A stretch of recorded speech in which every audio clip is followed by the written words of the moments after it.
کیا آپ نے کبھی کسی سے سنا ہے یہ بات، یہ تو میرا اور میرے رب کا معاملہ ہے؟ کیا آپ نے خود کبھی کسی سے یہ بات کی ہے، یہ میرا اور میرے رب کا معاملہ ہے؟ بندہ چاہتا ہے اس کا اور اس کے رب ہی کا معاملہ ہو، لیکن بیچ میں بہت سی چیزیں آ جاتی ہیں۔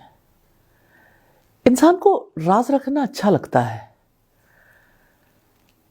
اس کا جی چاہتا ہے کوئی اس کا ہمراز ہو، وہ چاہتا ہے جہانوں کا بادشاہ اس کا ہمراز ہو، وہ ہمراز بنانا چاہتا ہے، وہ چاہتا ہے کہ میرے اس معاملے میں کوئی ایسا معاملہ ہو جس معاملے میں کوئی اور نہ ہو، میں ہوں اور میرا رب ہو۔ نبی صلی اللہ علیہ وسلم نے فرمایا، ابن آدم کا ہر عمل اس کے لیے ہے اور روزہ میرے لیے ہے، میں ہی اس کی جزا دوں گا۔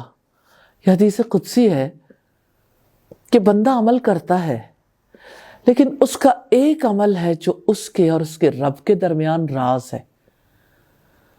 تو آپ کا جب جی چاہے کہ آپ یہ کہیں کہ یہ میرا اور میرے رب کا معاملہ ہے، تو پھر یاد رکھیے گا روزہ آپ کی ہیلپ کرے گا۔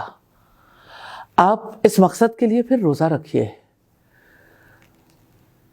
روزہ رکھنا عبادت ہے،